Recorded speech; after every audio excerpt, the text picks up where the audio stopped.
elle est complexe, mais elle est plurielle. D'ailleurs, même les parents de certains personnages viennent d'un peu partout. Et donc ce pays-là peut avoir une identité très riche, plurielle. Alors très riche, oui, pluriel, non. Je risque de choquer, d'étonner. Je ne crois pas aux identités plurielles s'agissant du pays dans lequel je vis, s'agissant d'Algérie.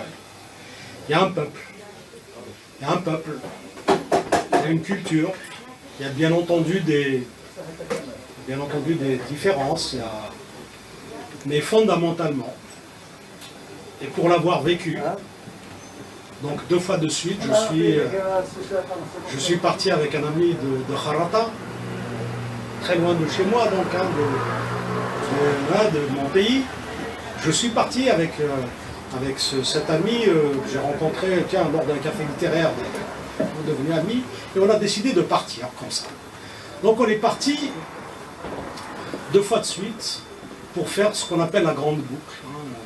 C'est partir du nord vers le sud, sud-est, et revenir par le sud-ouest jusqu'au nord.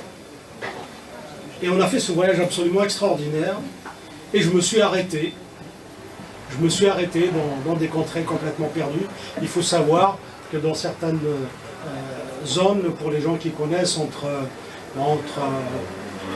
Borj El Haouas par exemple et Ilizi, vous avez 400 km, il n'y a pas de pompe à essence, il n'y a pas de toilette, il n'y a pas de thé, il n'y a pas de café, il n'y a rien. Et il m'est arrivé de m'arrêter comme ça dans un endroit. Je rentre, salam alaikum évidemment.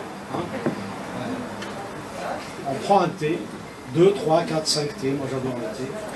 Et à la fin, le type, au moment de payer, il me dit oui, vous devez 20 dinars ou 30 dinars. Je dis, mais on a pris plusieurs thés. Il m'a dit, oui, vous avez pris du thé, c'est un thé. Des choses absolument, alors ça peut paraître très anecdotique, mais c'est extraordinaire. Des barrages de l'armée qui nous arrêtent systématiquement parce que la voiture de l'ami en question est immatriculée en France. Et le gars de Kharata, blanc aux yeux bleus, il a vraiment une tête de breton, ce type-là. Et on se fait arrêter systématiquement. Et alors, systématiquement, c'est tous les 300 km, attention. Et quand on se fait arrêter, moi je parle algérien, donc je dis au type, vous avez un café qui traîne, un cache-paoua, etc. Vous n'êtes pas obligé de le croire. Je vous assure que 3 fois de suite, sur le même trajet, environ 400 km, que les militaires qui nous ont arrêtés ont insisté pour nous offrir un café. Le dernier avait dit, écoutez, on a du café, mais franchement, il est dégueulasse. Je veux bien vous l'offrir, je veux bien, mais franchement, on n'a pas de bon café. Donc, quand on a fait un petit peu le tour on a voyagé, on a rencontré des gens complètement différents, et je ne me suis à aucun moment senti étranger. Mais bien sûr, j'étais profondément kabyle. Je viens d'une région où il n'y a pas très longtemps, en début, fin, en 1900, 1919, 1920, alors que beaucoup de régions en Kabylie avaient le privilège d'avoir des enseignants européens, essentiellement des pères blancs, etc. Dans ma région, vous savez ce qu'on a fait? Ils sont venus, on leur a intimé l'ordre de repartir. Et les gens, ils ont pris ça au sérieux, ils ne sont pas repartis. Les pauvres pères blancs ont été égorgés. On leur a donné 48 heures, on les a bien reçus. Vous restez, vous dînez, et vous repartez, on n'a pas besoin d'enseignants. Bon, je viens d'une région qui est extrêmement conservatrice, etc. Bon, pour les gens qui s'inquiètent, je viens de Fouegnoun, et j'habite exactement à 800 mètres du village à Vizar. Donc, et pourtant, donc je suis censé coller un petit peu à cette tradition du kabyle pur et dur, avec une identité bien huilée, bien ferrée, bien enferrée. Et je me suis aperçu que j'étais profondément kabyle, oui, mais si heureux d'être dans cet immense pays, avec des gens qui me ressemblaient, peut-être en apparence, pas trop.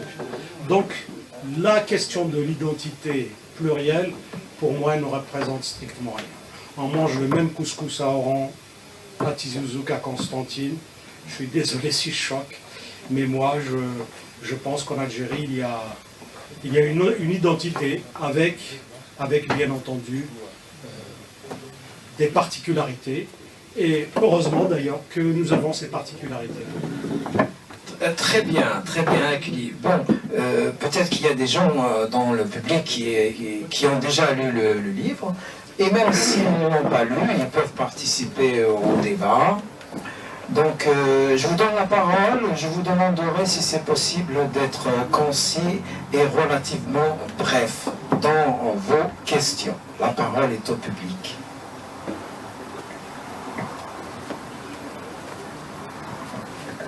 Oui. D'accord.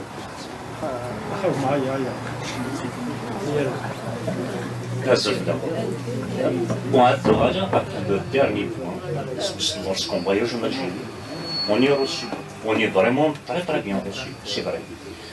À l'échelle individuelle, c'est vrai qu'on est très reçu à Bakouane. Mais ici, il n'y a pas vraiment des situations là où on est reçu en tant que personne, mais pas tant que celui qui appartient à une ethnie quelconque. Parce que si je dis ça, parce que moi aussi je connais l'Algérie, je l'ai si bien compris. Oui, franchement, je serais complètement malvenu de vous contredire, bien sûr. Bien sûr que le complexe culturel existe. Bien sûr que cette haine qu'on a biberonnée aux Algériens et qui continue aujourd'hui à être semée, produit des effets pervers. Mais je crois sincèrement que la fraternité l'emporte et l'emportera. Alors, bon, moi je suis assez vieux, donc je ne sais pas si je serai là pour le voir, mais j'ose croire en tout cas, j'ose croire que la fraternité l'emportera. Et encore une fois, si on avait besoin de preuves, cette histoire des incendies en Algérie, en Kabylie, c'est quand même quelque chose d'extraordinaire.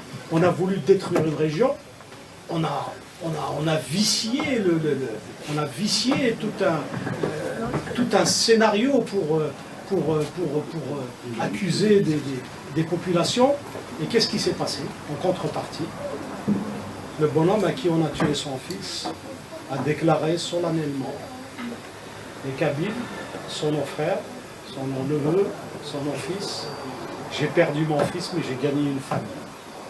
Donc je crois, et cette solidarité absolument incroyable de toutes les régions d'Algérie qui a afflué dans les montagnes de Kabylie, alors que, et je suis d'accord avec vous, il y a des gens qui ont dit aux gens qui conduisaient les camions, tout ça, ils leur disaient: faites attention en Kabylie, vous allez vous faire insulter, vous allez vous faire agresser, etc. Et puis ils ont témoigné, à visage découvert, de l'accueil fraternel qui leur a été réservé. Après, honnêtement, moi je suis un vieil Algérien, je ne vois peut-être pas tout. Voilà. Ça va,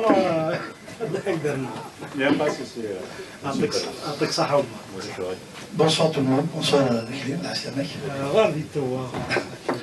c'est juste pour rebondir, j'ai pas de questions, j'ai pas donc c'est juste pour rebondir par rapport à ce qu'a dit monsieur. Oui, le sentiment anti-kabyle peut exister, mais il ne faut pas oublier que le sentiment kabyle anti-Ouaram, existe aussi. Voilà, il y a des Kabyles aussi, et puis sans aucun fondement. Voilà, mais ça, moi je pense, c'est un avis personnel, que le sentiment anti-Kabyle ou anti-autre, voilà, est le fait de manipulation et de politique, mais fondamentalement, c'est ce que dit par Vincent Périple, moi aussi j'ai fait des périples, j'étais à l'Est, à l'Ouest, fondamentalement les gens, ils sont accueillants, il n'y a aucun problème. Voilà. C'est mon avis. Il n'y a pas de souci. Et puis se profile une question fondamentale. En tout cas, moi je parle du roman. se profile une question fondamentale. C'est vrai que nous avons ce reporter qui est de l'Oroite, qui était convaincu de ses origines arabes, pour être clair, etc., et qui dans un voyage qui va s'avérer catastrophique pour ses convictions, il va se retrouver dans un conflit identitaire absolument incroyable. Et je crois que cette question-là est latente. Et elle est posée de plus en plus par beaucoup d'Algériens. Alors bien entendu, les extrêmes, on en aura toujours. C'est une évidence, hein, c'est une évidence. Et je vous rassure, moi je suis... Enfin, je vous rassure, je n'ai pas encore rassuré du tout. Moi, la question, je l'ai décomplexée il y a très longtemps. Je vois un vieil ami de mon ancien parti politique ici. Un jour, je discutais avec un très grand bonhomme, personnel, un grand politicien algérien, et j'avoue avoir été un petit peu au bord de l'agrément. Je lui ai dit, vous devriez décomplexer la question. Il était très en colère, évidemment. Il était très, très en colère. C'est Hossein Ahmed, personnel.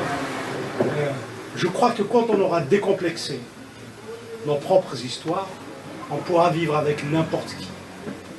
Moi, je suis kabyle, la question est réglée.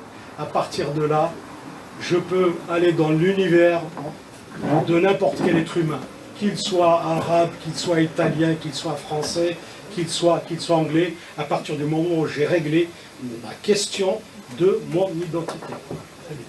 La preuve, il y a un breton dans la salle ici. Non, c'est pas vrai, c'est un Parisien, un ami que j'ai pas revu depuis des années. Et il a toujours été français, j'ai toujours été algérien. Et la fraternité est là. Parce qu'il n'y a jamais eu de malentendu identitaire, c'est une évidence.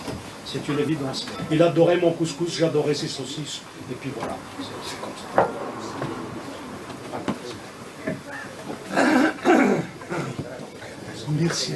Merci pour la visite. Merci un plaisir qu'on soit. Merci pour la visite. C'est parce qu'on a rendu. Oui, je sais, j'ai compris.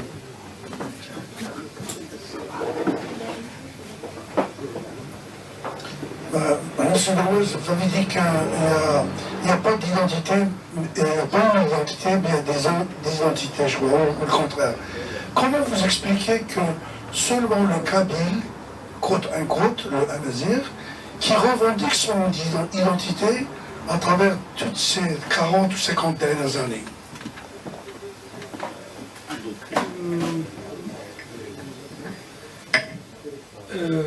Je pense qu'il y a des raisons tangibles, c'est une évidence.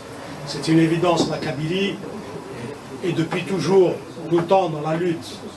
Depuis les colonialismes les plus anciens, depuis les colonisations les plus anciennes, nous avons une région qui résiste, qui a résisté et qui résiste toujours. Donc il n'y a pas à s'étonner que les Kabyles aujourd'hui continuent à revendiquer une forme de territorialité culturelle, attention, hein, je fais, voilà. Donc oui, ensuite, je vais vous dire une chose. Moi, j'ai été interne dans une ville arabe où j'ai été expulsé de mon école pour une raison très simple. Un 5 juillet, j'étais le chef de chœur de l'orchestre de l'école. J'étais un petit musicien. Et j'ai demandé au directeur, à un moment donné, d'interpréter une chanson en kabyle. La veille de ce fameux 5 juillet. Il y avait toutes les autorités militaires, civiles, etc. Le type, il me dit, mais Derouaz, vous êtes fou, tu es fou. Tu veux chanter en kabyle devant le Wali? Je lui dis, Achir, il n'y a pas de kabyle, il n'y a pas de chanson, il n'y a rien. Parce que tous les autres, les Constantinois, les Algérois, les gens qui allaient chanter, tout ça, sans moi, c'était foutu. Il n'y avait ni arabe, ni chaoui, ni rien du tout. J'étais chef de chœur, c'est pas compliqué. Et il était convaincu que je faisais le con, quoi. Et le lendemain matin, à l'heure où le sous-préfet était là, les militaires, tout ça, un maître d'internat est venu me chercher. Ils ont dit Derouaz Rouan de Rayat. Rayat, c'est à côté du chemin de fer, là, Palestro. On allait fumer, on fumait des afrases hein, à l'époque. Et il me dit quoi, tu viens pas? Je dis mais je vais pas chanter en kabyle, je viens pas, c'est pas la peine. Bon, j'ai été massacré, j'ai été viré. Ce surveillant général, 40 ans plus tard, il m'a appelé pour me dire, vous n'êtes pas obligé de le croire, 40 ans après, il a lu mon premier livre, il m'a dit, s'il te plaît, viens, je suis encore en vie, viens dîner avec moi, on va parler. Donc l'espoir est permis. L'espoir est permis. Attention, je n'évacue pas votre question. Des gens aujourd'hui s'identifient en tant que berbères, en tant qu'amazir, qu'ils soient de l'Est ou de l'Ouest. Il y a tout de même un passage, à mon avis, à la libération, au décomplexe de la question identitaire. J'espère avoir répondu correctement. Enfin, en tout cas, c'est mon opinion. Monsieur Hamid, oui.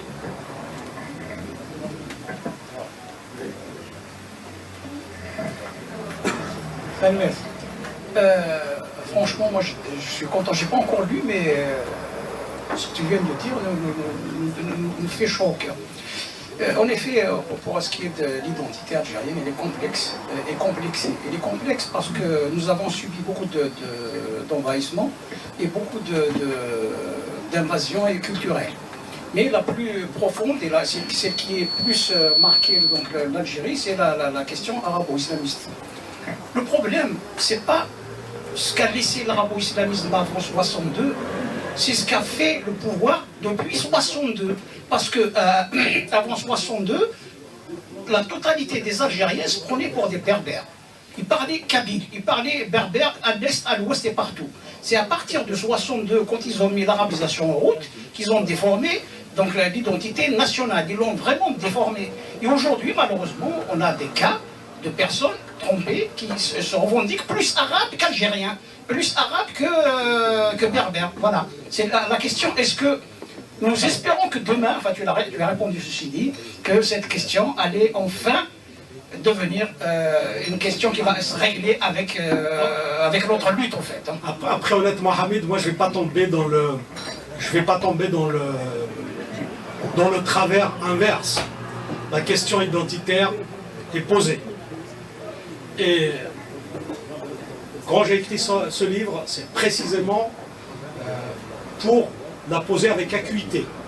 Puisque, je vous dis, l'un des personnages qui est protégé par ses anges plaide chez le chef. Bon, on parle du bon Dieu, mais vous pensez bien qu'il s'agit là du pouvoir. Pour qu'il puisse accéder à sa demande, retrouver son identité. Et le bon Dieu ne veut pas.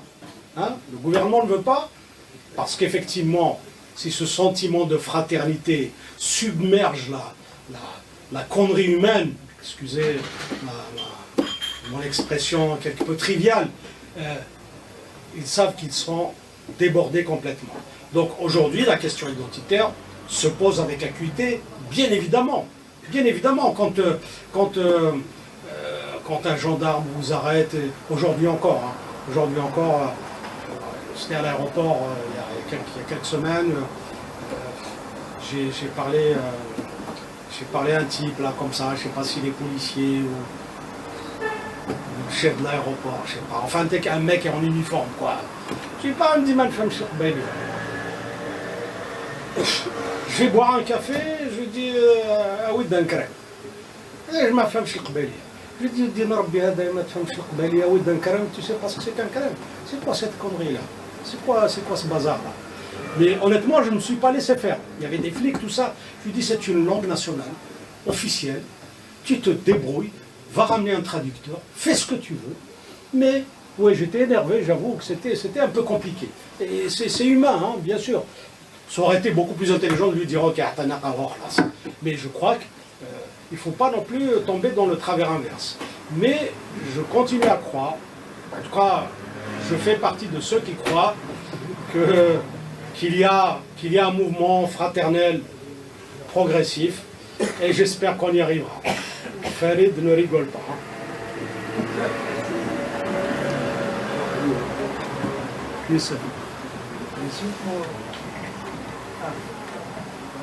Non, juste pour vous donner, je ne suis pas d'accord avec votre réponse.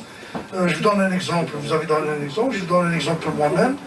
il y a 2 ans de ça, je suis rentré des États-Unis à Alger. Je rentre avec mon passeport américain et algérien. Je lui montre le passeport algérien à l'officier. Je lui dis Azoul. Il me regarde comme je suis tombé de Mars. Et j'avais peur. Je lui dis au genou. Et ça m'a fait mal au cœur. Donc, je ne le fais plus. Je suis sorti cette fois-ci. Je comprendre. Ouais, je suis sorti cette fois-ci.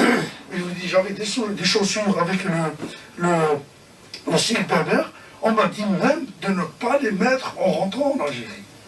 Et je les ai cachés pour remettre une autre paire de chaussures. Donc, en voyant ça, donc il y a une sorte de discrimination qui est, je pense, qui est programmée à travers, juste peut-être après l'indépendance, sur notre culture.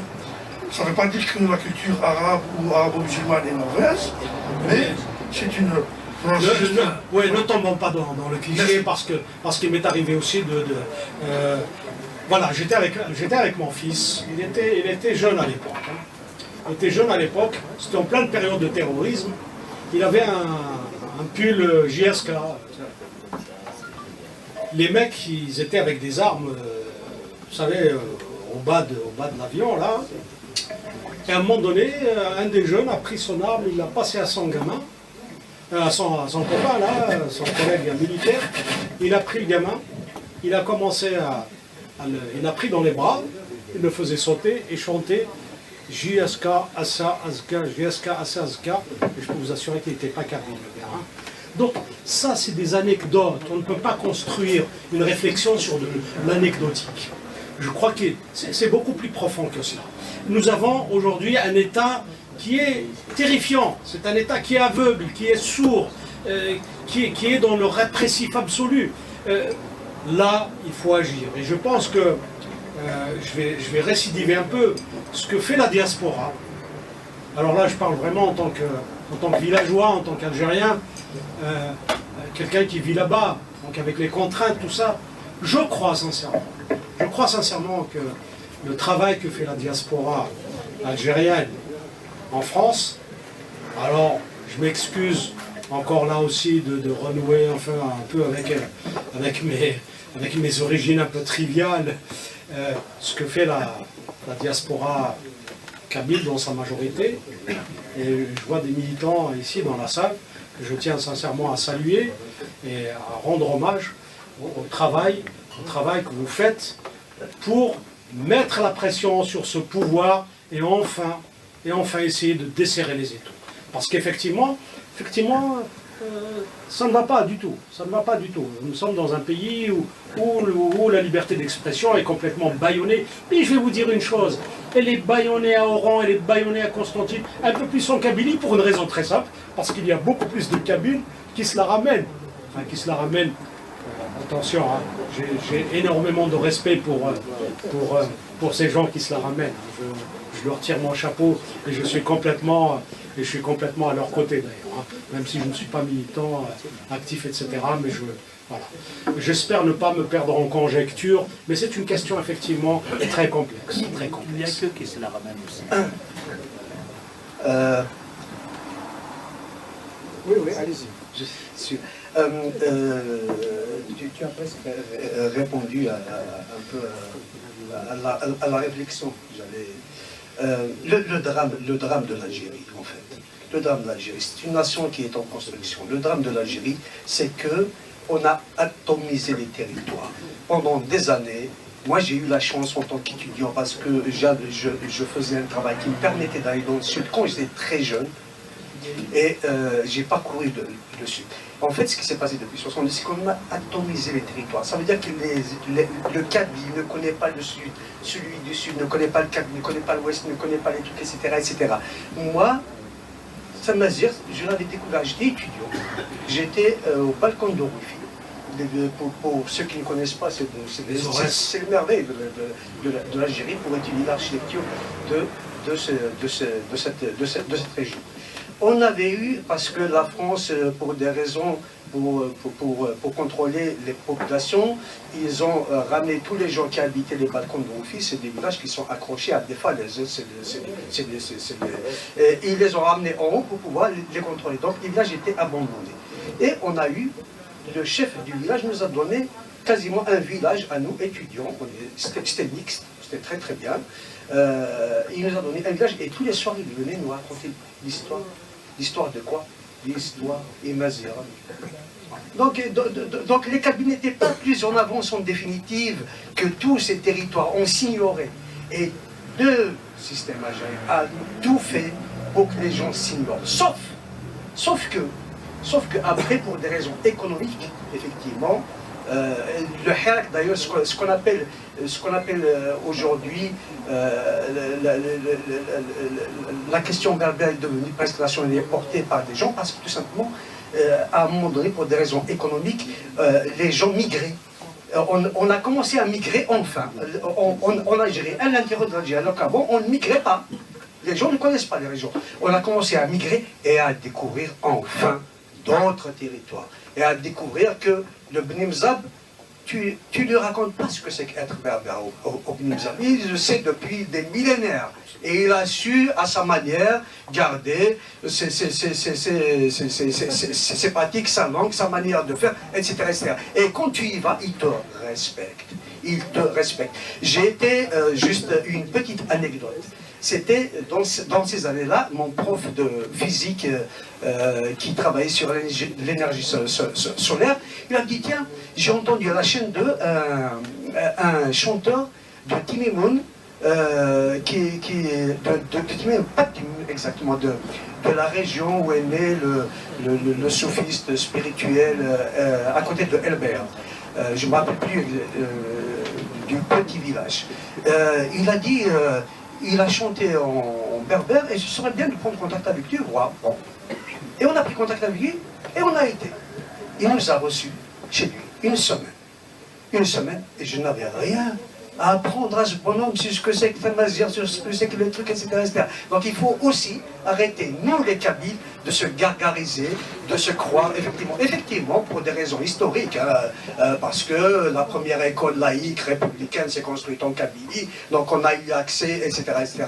Mais il faut arrêter de se gargariser et d'être des donneurs de leçons à l'Algérie entière. L'Algérie est une nation qui est en train de se, je veux dire, aujourd'hui, on est au bord de la rupture.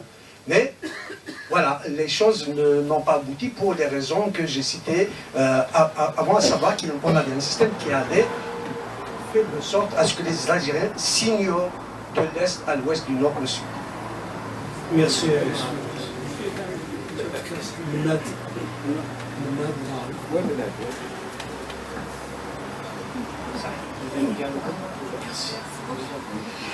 Akli, alors voilà, j'ai relevé en fait quelque chose de très très pertinent. Je t'ai écouté attentivement et tu faisais mention de ton personnage principal, un reporter qui a noté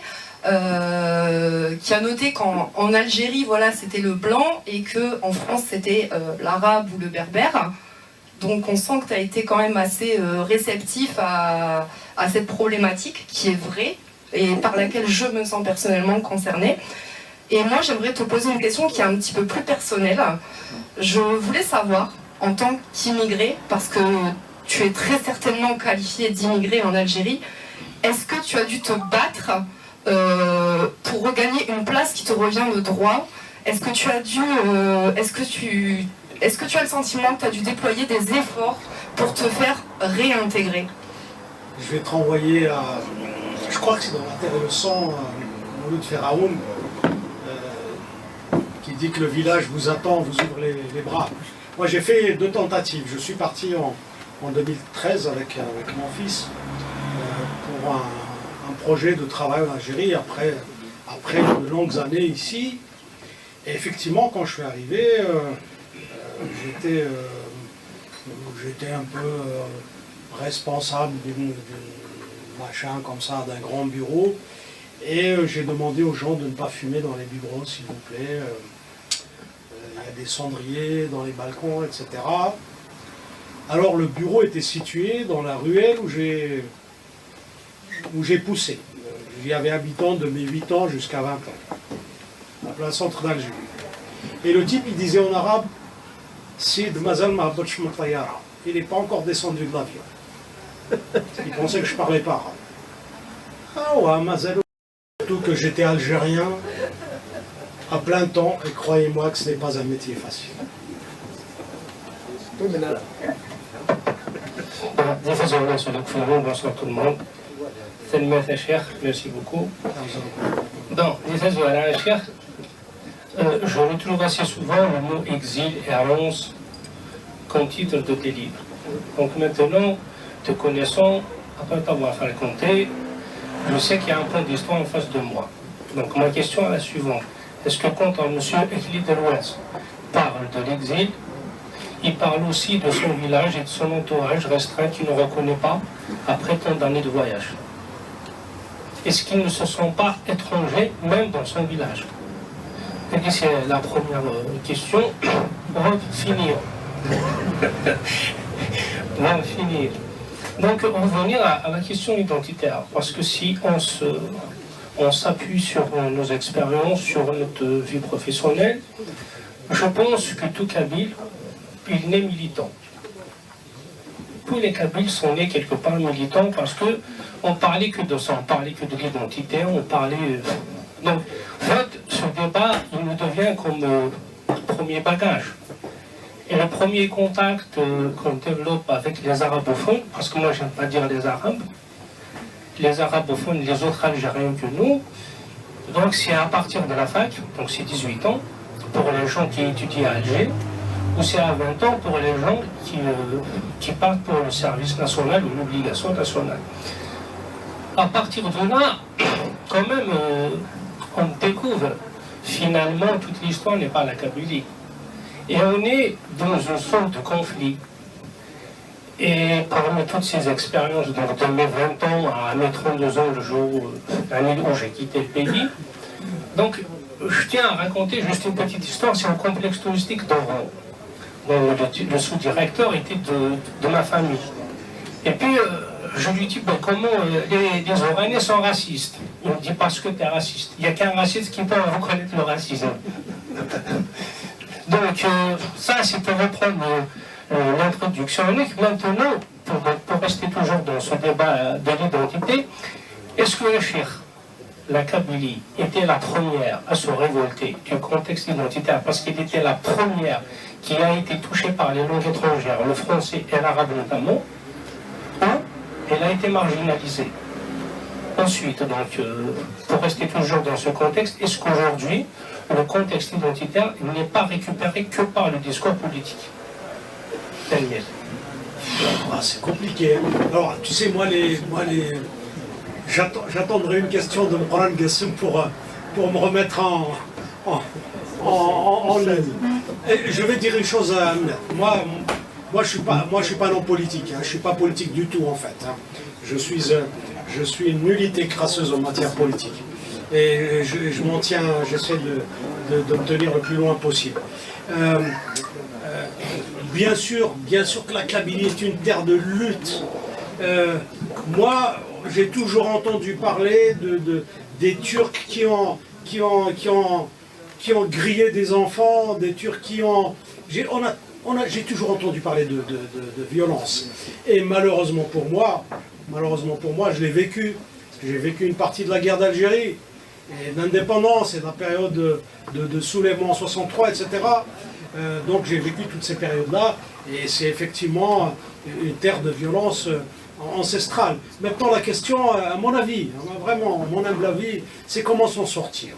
C'est comment s'en sortir pour mettre peut-être un jour des mots sur cette histoire de violence, essayer de... Très rapidement, une petite anecdote, je rencontre un groupe de jeunes qui étaient en train de boire un verre comme ça, près de la plage, et puis je leur adresse la parole, et puis un type il me dit, mais vous savez, vous êtes du village là à côté? Je lui dis oui. Il me dit, mais moi aussi je suis de ce village là. Ah bon, vous êtes qui, etc. Donc il décline son identité, et j'ai confondu son père avec son cousin. Et son père qui était mort, un type vachement sympa. Donc j'ai embrassé ce garçon, je lui dis bienvenue chez toi, etc. Visiblement c'était un beurre qui n'a jamais mis les pieds en Algérie. Je lui dis tu es le bienvenu, etc. Après, je lui dis mais pourtant les enfants de Mohamed, ils parlent kabyle en principe, toi tu parles pas kabyle, qu'est-ce qui se passe? Il me dit mais moi je suis le fils de l'autre Mohamed. C'est le type qui a mis la dernière balle dans la tête de mon père le jour où il a été abattu par une escouade de l'armée française.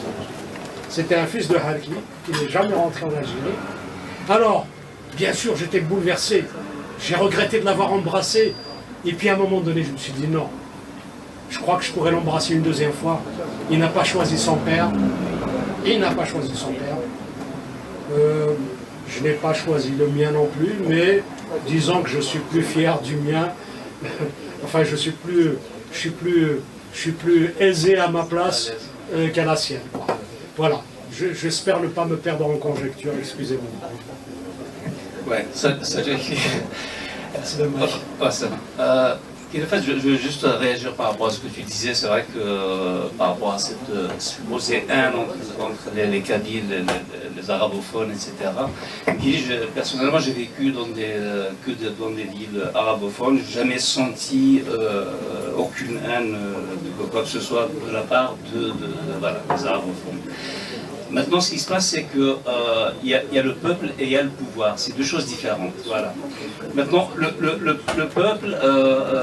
peuple algérien et des arabophones, des amazérophones, c'est l'histoire qui a fait ça. Il y a des régions qui ont été arabisées, sont devenues arabophones, etc.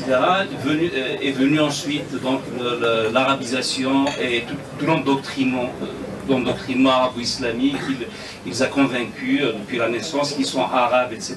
Ça c'est l'histoire de ce pays et surtout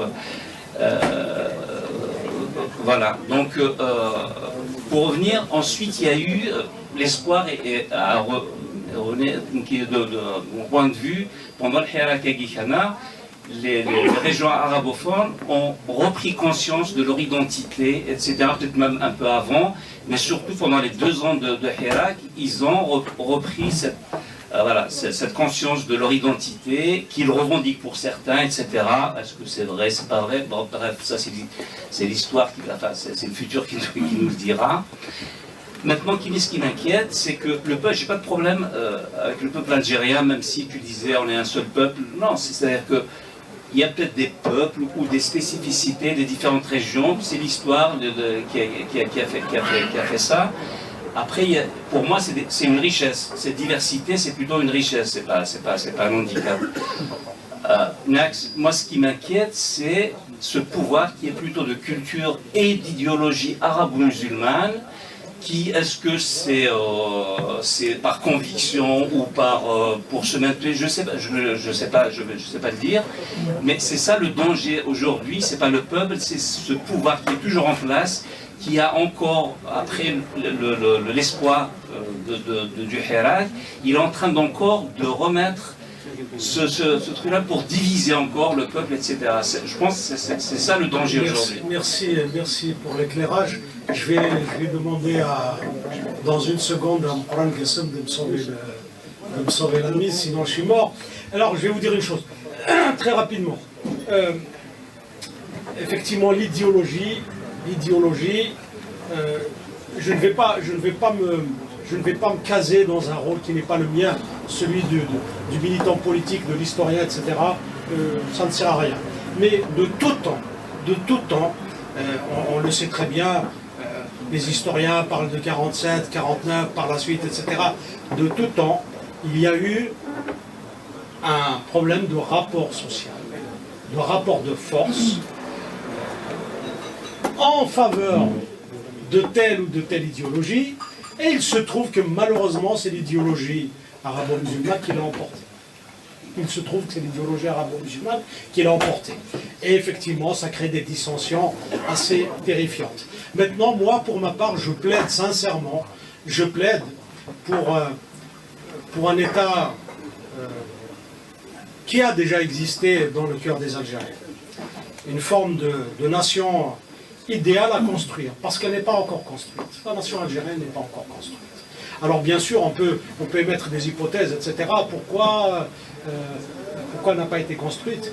Mais j'aimais en tout cas le vœu, le souhait que cette nation se construise avec toutes nos différences. Mais comme dirait Mouhia, on n'est pas sorti de l'auberge. Oui, tenez.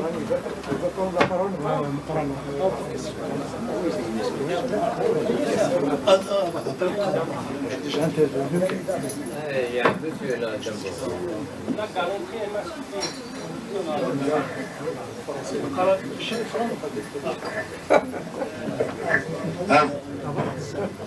Bon, Ekli, je pense que tu as très bien exposé le problème identitaire à ton échelle individuelle. Il n'y a aucun problème, donc tu n'as pas besoin de quelqu'un, d'autres pour venir.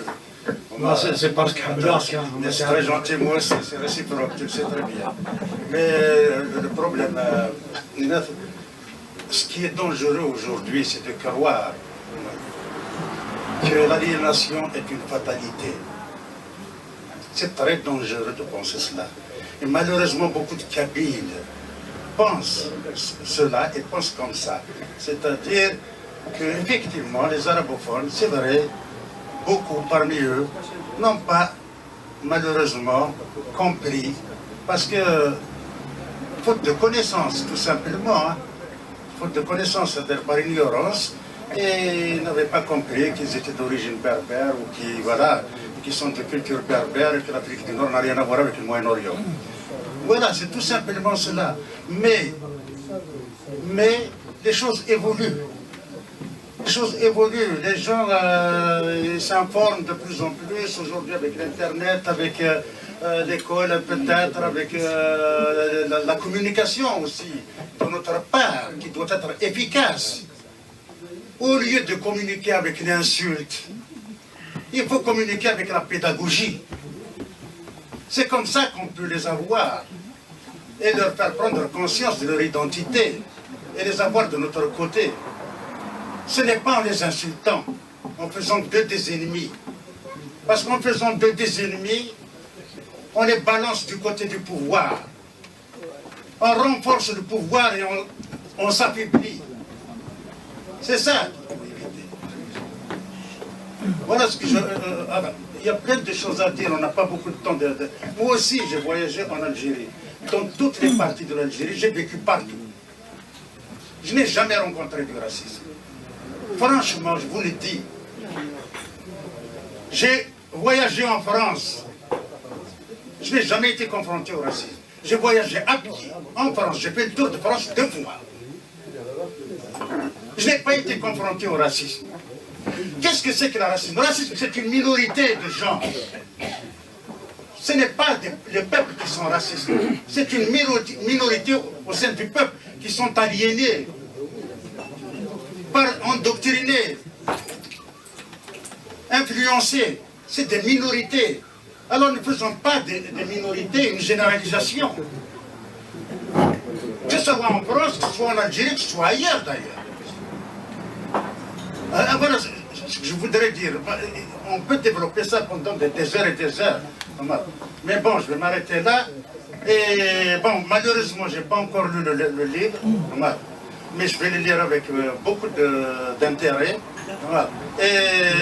Et voilà, parce que sinon, j'aurais aimé qu'on parle plutôt du contenu du livre. Absolument. Voilà, du style que tu as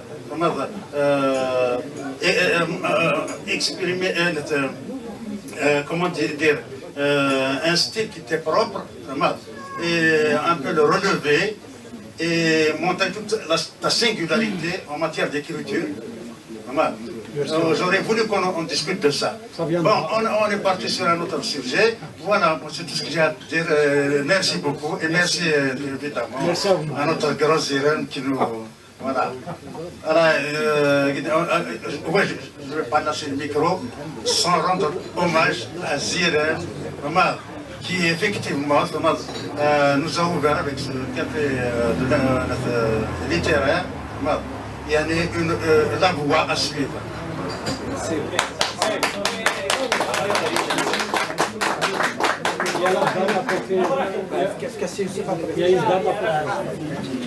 Il y a une dame, oui, ok.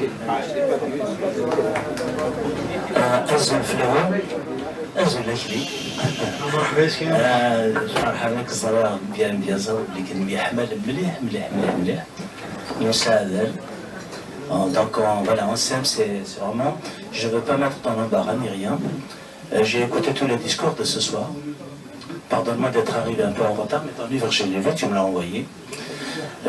Je répondrai par rapport à l'atmosphère. L'atmosphère, elle est belle, elle est conviviale, donc c'est comme ça, c'est le débat.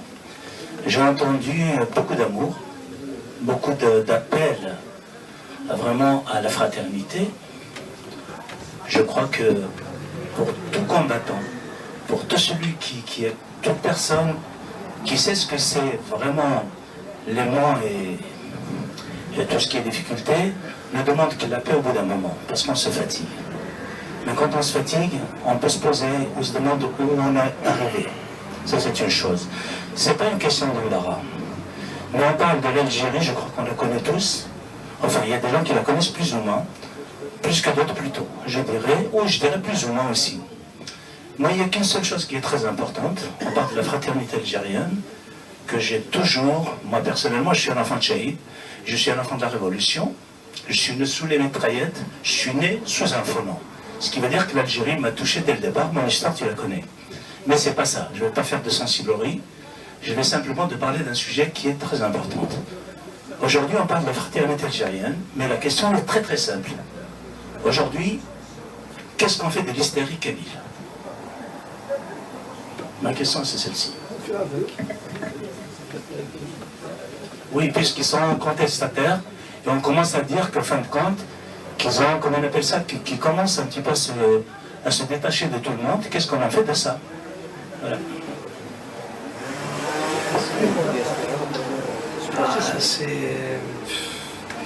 J'ai pas, moi, je suis pas un type très malin en la matière. Hein. On peut comprendre les velléités des uns et des autres, et des Kabyles en particulier, à espérer un autre destin, pourquoi pas. Moi je suis pour toutes les indépendances possibles et imaginables. Ensuite, moi je crois aux grands ensembles. Si on regarde pas très loin de chez nous, hein,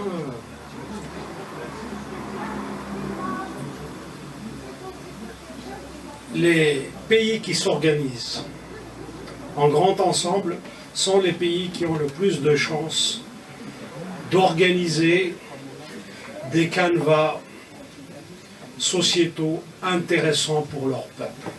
Vous voyez le cas de l'Europe. Le cas de l'Europe, c'est 27 pays. J'ai traversé cette semaine, bon c'est vraiment traversé quoi, des petits bouts. Je suis parti d'Allemagne, de la Hollande, de la Belgique, je suis arrivé en France. Et un jeune Allemand qui m'a parlé français dans le train, un Français qui s'est gouré, qui m'a parlé en allemand. Enfin, je n'ai compris ni l'un ni l'autre d'ailleurs. Mais je crois que l'heure est aux grands ensemble. Et s'agissant de la Kabylie, sincèrement, je pense que pour libérer la Kabylie, il faut libérer l'Algérie. Alors je peux être complètement à côté de la plaque, j'en conviens. Et ce n'est pas un scoop, mais il y a quelques années, l'actuel président du mouvement indépendantiste kabyle m'a demandé de lui donner mon opinion sous forme de participation, donc comment on appelle ça déjà, une production écrite, tout ça. Je l'ai fait, mais je me souviens très bien des termes. Je me suis dit, j'ai dit, on ne peut pas transformer une région, en l'occurrence la Kabylie, en une tribu d'Indiens. Si on veut libérer la Kabylie, il faut d'abord libérer l'Algérie. Et je crois que mon langage à l'époque ne l'avait pas choqué, au contraire, les gens avaient apprécié. Mais malheureusement, les choses ont pris d'autres tournures. Mais sincèrement, moi, je ne vais pas m'engager dans ce type d'échange ou de littérature parce que c'est une histoire très personnelle d'abord. Moi, je me sens algérien. Enfin, je suis profondément kabyle, mais je me sens algérien. Donc, c'est très compliqué de me mettre à la place de quelqu'un d'autre. Mais j'ai du respect pour les gens qui militent, y compris pour l'indépendance. C'est clair, net et précis. J'ai du respect. C'est aussi simple que ça. Mais personnellement, mon histoire est trop imbibée de cette histoire d'idéal, de nation idéale, pour me transformer en autre chose que le modeste kabyle algérien que je suis. J'espère avoir répondu honnêtement. En tout cas, c'est triste, mais d'abord.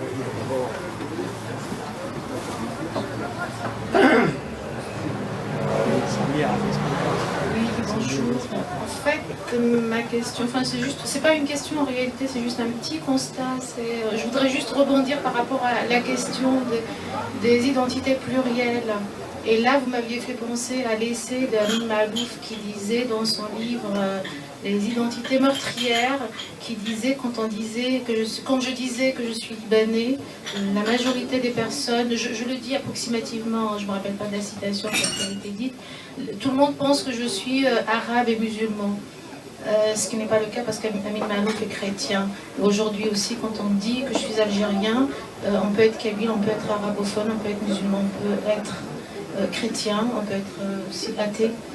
Et je crois que c'est la définition même de l'identité plurielle. Voilà. Oui, Rabha, merci. Merci. Je peux juste... Non, tu ne peux pas, ah oui.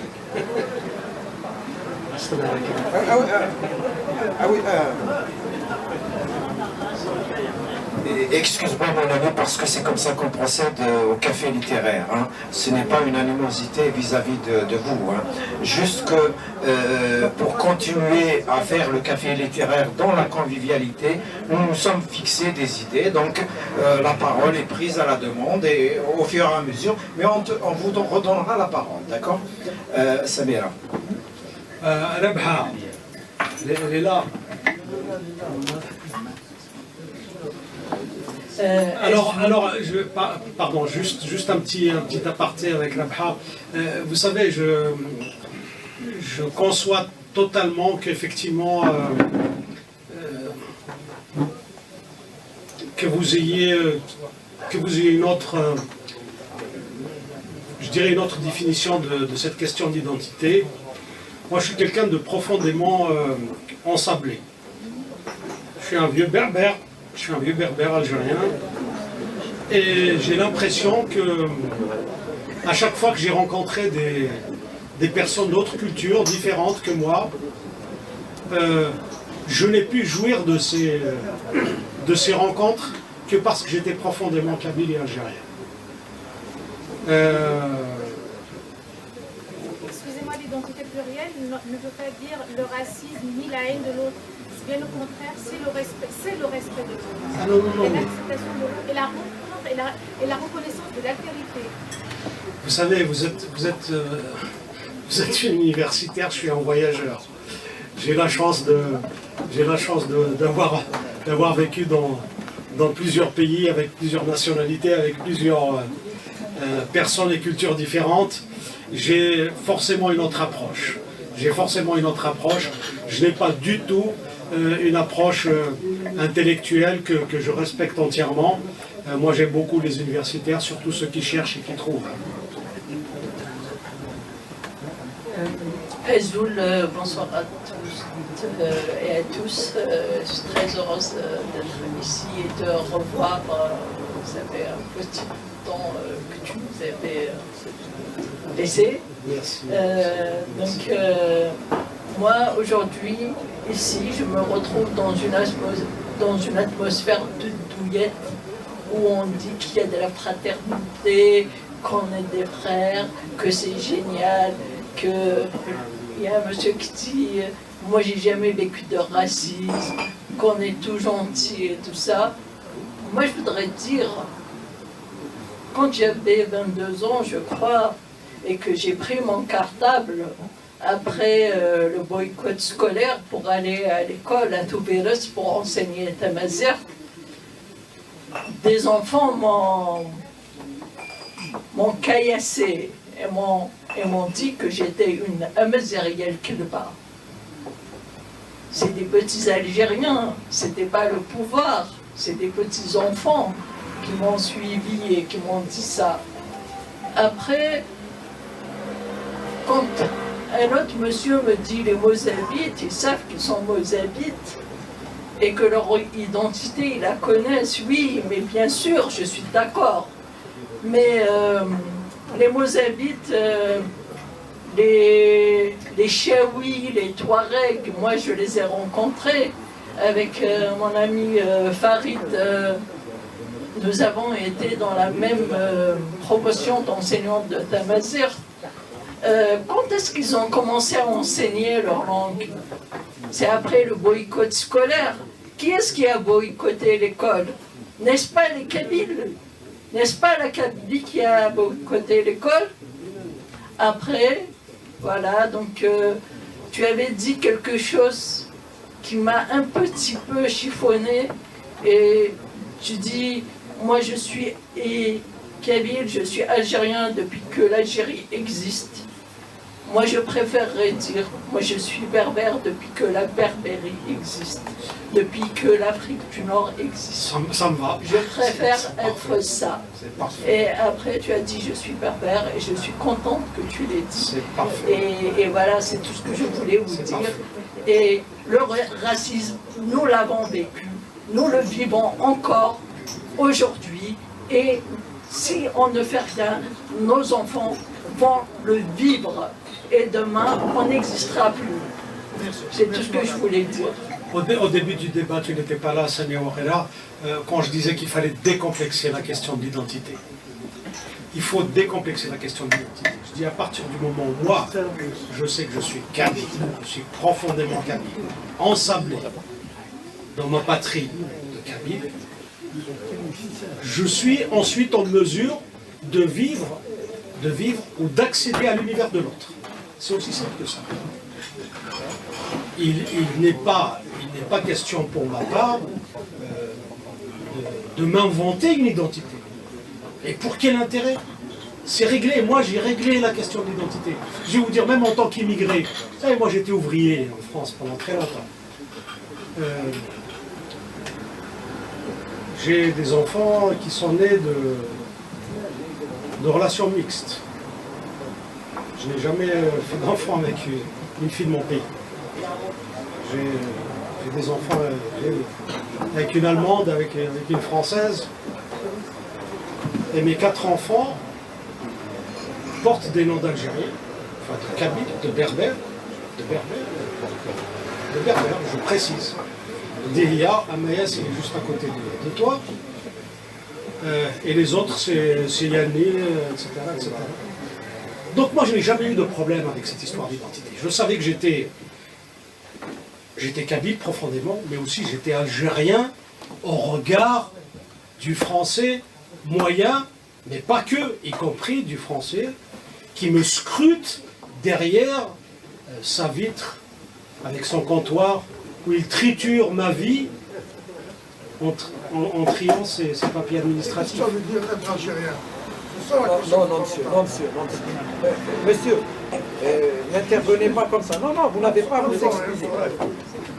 Excusez-moi, monsieur, le café littéraire a ses règles. Si vous intervenez, il y aura 10 personnes qui vont intervenir. Donc chacun son tour. Mais on vous donnera la parole, il n'y a pas de souci.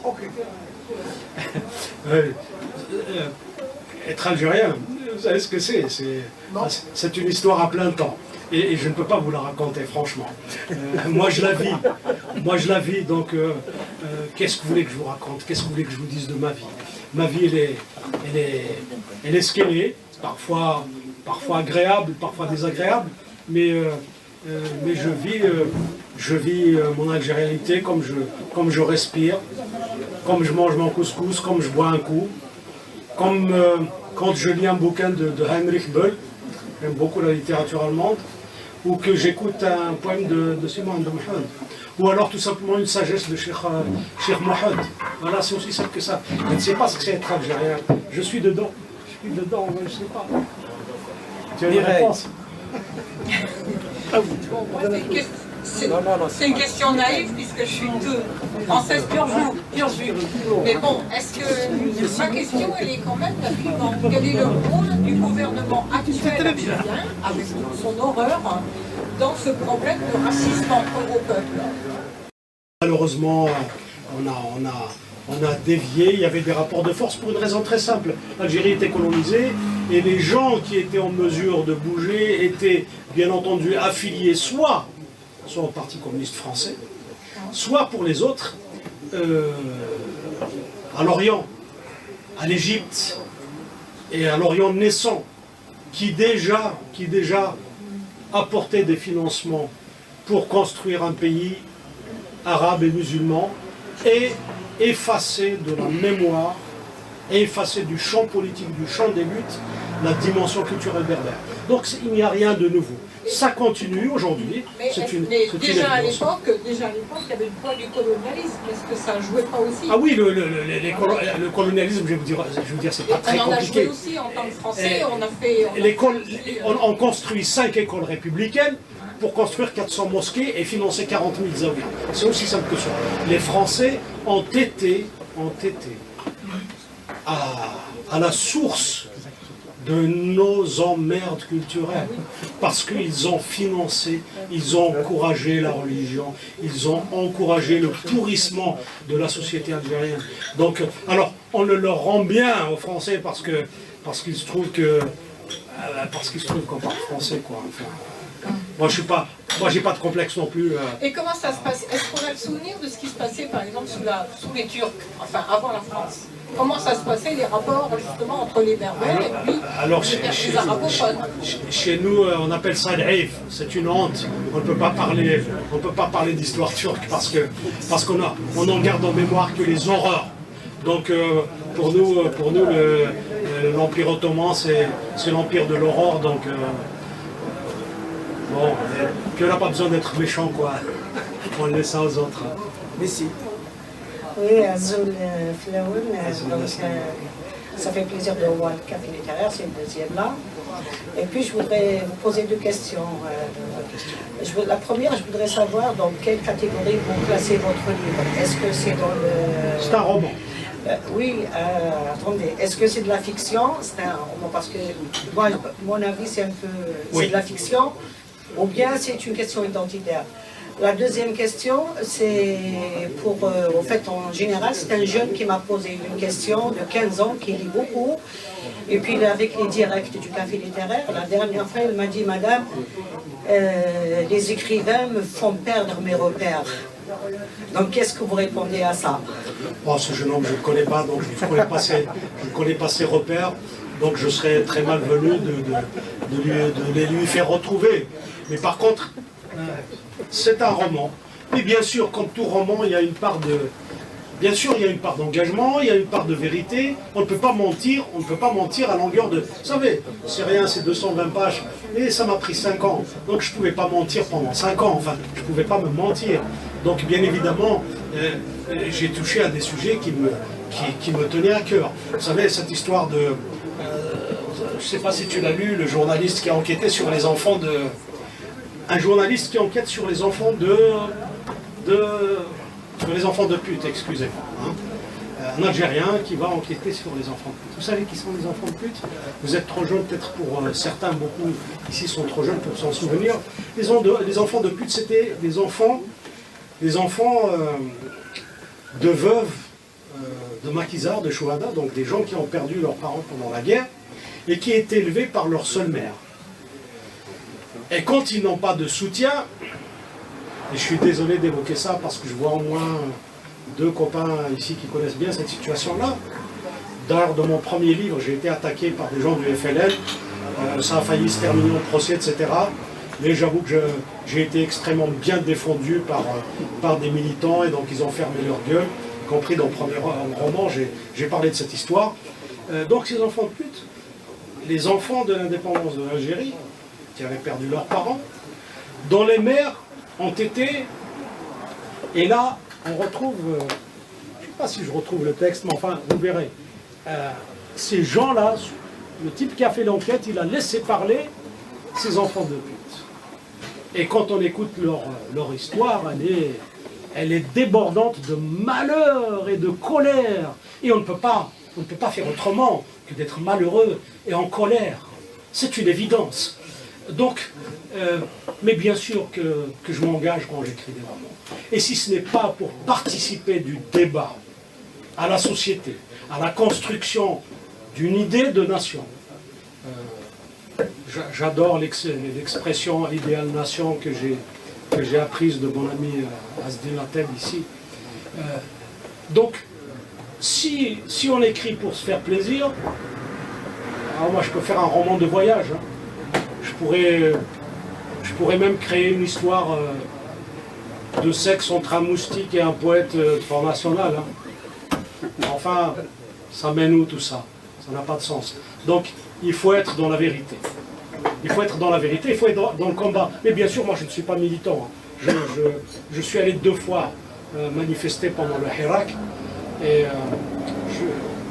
je suis rentré chez moi. Voilà. Donc moi je ne suis pas un militant politique, mais en même temps, tout ce qui touche à la liberté de ce peuple me concerne, me bouleverse, et évidemment je réagis. Je réagis dans la mesure du possible. Je ne sais pas si j'ai répondu correctement ou pas. J'espère que... Alain Gasson, monsieur, oui. Pardon, excuse-moi. Encore moi, excuse-moi. Ouais, les musiciens sont toujours... Je ne suis pas musicien. Ah oui, pour ceux qui sont encore là, je vois au moins 2 amis qui sont arrivés avec un instrument. C'est des gens extrêmement chers. Et je voudrais qu'on puisse leur laisser un peu de temps de nous donner une part de leur amour. Et je tiens vraiment à les embrasser de ce que j'ai de plus chaleureux dans mon cœur d'avoir accepté d'être ici, d'être présent avec nous. Merci. Ok, donc encore pour la deuxième fois, puisque je n'interviens pour la deuxième fois, donc je n'ai pas de questions à te poser, je n'ai pas lu ton livre hier, bien sûr. Et on est à peu près d'accord sur la vision. Toi et moi, enfin, on voit plutôt les choses de la même façon. Mais, bon, anticiper au débat, j'ai envie de rebondir sur la question du monsieur tout à l'heure qui était précise. Voilà, que fait-on de nos extrémistes? C'est ça? Des extrémistes. J'ai parlé, comme tout est beau, j'ai dit simplement qu'est-ce qu'on fait de l'hystérie que j'appelle moi l'extrémisme. Non, l'hystérie, c'est dans le sens où c'est une expression peut-être qu'on comprend, qu'on ne comprend pas. Très bien, mais on parle de la même chose. Très bien, très bien. Alors, très bien, voilà. Alors moi, donc j'ai une petite réponse, c'est un langage que moi. Il faut justement, cette hystérie, à mon sens, elle est basée sur beaucoup de mensonges et de fioriture. Voilà. Il faut que tous ceux qui sont de bonne foi et éclairés écrivent. Voilà. Par exemple, on a beaucoup parlé du racisme anti-kabyle et tout ça. Je voudrais juste rappeler un phénomène social qui se passe en Algérie, que personnellement j'ai connu, je suis jeune, hein, je ne suis pas très difficile que ça. C'est le racisme kabyle-kabyle qui existe dans les films. Par exemple, à Alger, c'est pas moi qui le dis, on parle dans un de ses sketchs, c'est le racisme des Kabyles qui étaient déjà installés à la Casbah envers ceux qui arrivaient des montagnes et qui étaient Kabyles comme eux. Voilà. Moi je suis de Béjaïa et ce phénomène existe aussi. Des citadins kabyles, voilà, qui ont un certain racisme pour celui qui descend de Sidéïch ou de... voilà. Donc, voilà. Tu réponds à côté des choses. Non, on ne va pas avoir un débat. Un débat, ouais. Non, c'était pas la question. Non, c'était pas ça la question. Pas du tout. La question, je peux la reformuler pour réagir. Non, excuse-moi, non. C'est important. Non, parce que oui. Vous aurez l'occasion de discuter après le café littéraire. La question était pour l'Assemblée. Pardon. La question était pour l'Assemblée. C'est simplement pour dire que tout n'est pas rose. Et simplement pour dire qu'il y a des gens qui s'expriment. Qu'est-ce qu'on en fait? C'est tout. Très bien. Voilà. Très bien. On prend les 3 dernières questions. Alors, on va faire une exception pour Asdin, donc on prend 4 questions, ce seront les dernières. Je demanderai aux gens de faire un peu de silence, s'il vous plaît. Alors, le monsieur, et nous avons deux cow-boys à côté. Alors, c'est pas pour vous, c'est pour le deuxième cow-boy. Après, là, Youssef.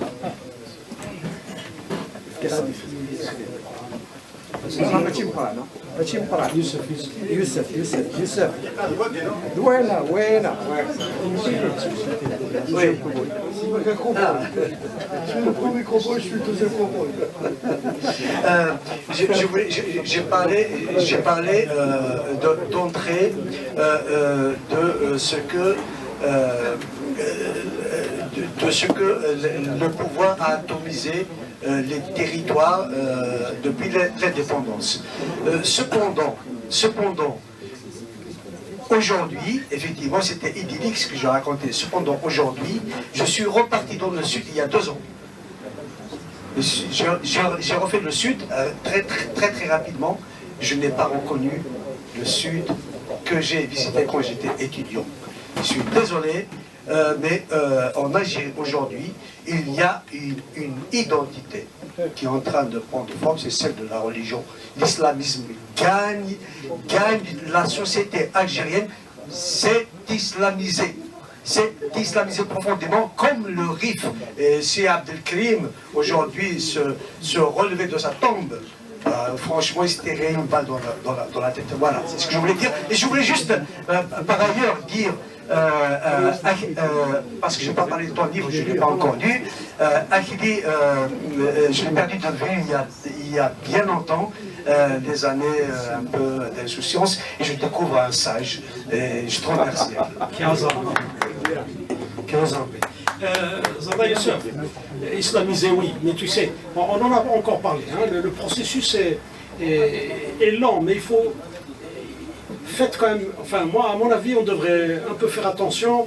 C'est vrai quand il y a eu la fameuse révolution des jasmins là en Tunisie, on avait des amis syndicalistes, des gens des syndicalistes tunisiens qui étaient affiliés ici aux gens de la 4e internationale, qui au demeurant étaient certains de mes camarades. Donc on avait des contacts avec ces syndicalistes, etc. Et puis il y avait des gens qui du jour au lendemain découvrir une Tunisie musulmane. On discutait avec des copains français, des syndicalistes, des journalistes. Vous sortez de Tunis, vous sortez de Nabeul et de Hammamet, vous faites 300 mètres, vous êtes au XIVe siècle. Ne vous méprenez pas.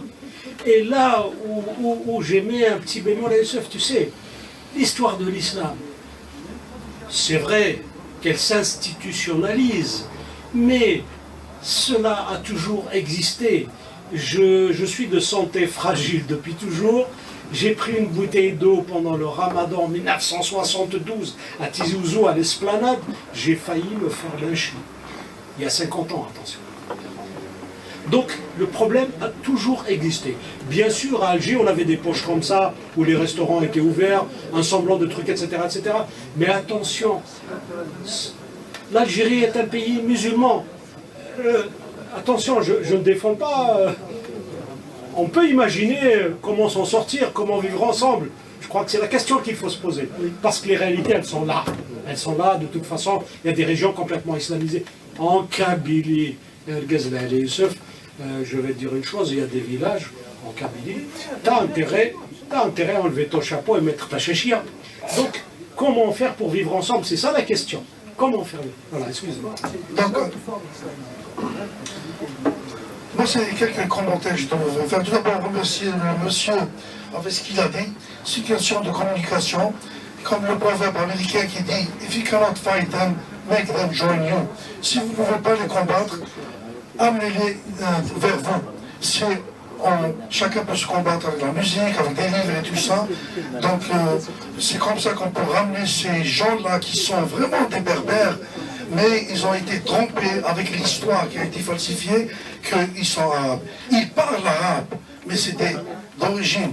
Parce qu'on peut le démontrer scientifiquement que tout Algérien qui se dit Algérien est au moins 50% berbère.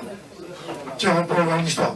Et deuxièmement, je voulais remercier la dame, elle a vraiment mis, comme on dit, le clou sur le cercueil. Elle a bien dit la chose.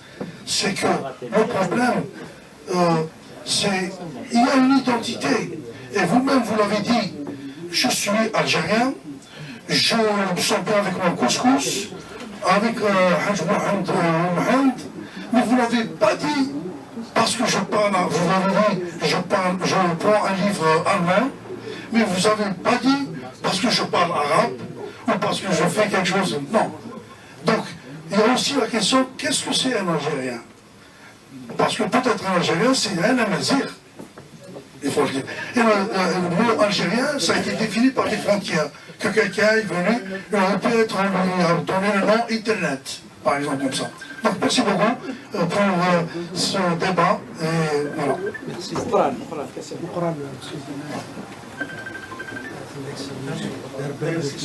Merci. Voilà, sur deux questions, brièvement, excusez-moi. Alors, c'est sur le racisme, encore une fois. Moi, je n'ai jamais nié l'existence du racisme et des racistes. Néanmoins, il ne faut pas généraliser. Ne dites pas que tout un peuple est raciste. Ça n'existe pas un peuple entièrement raciste. Moi, j'ai fait le tour de France Néerlande à pied 2 fois, 1984, 1985, à un moment où il y avait des assassinats racistes.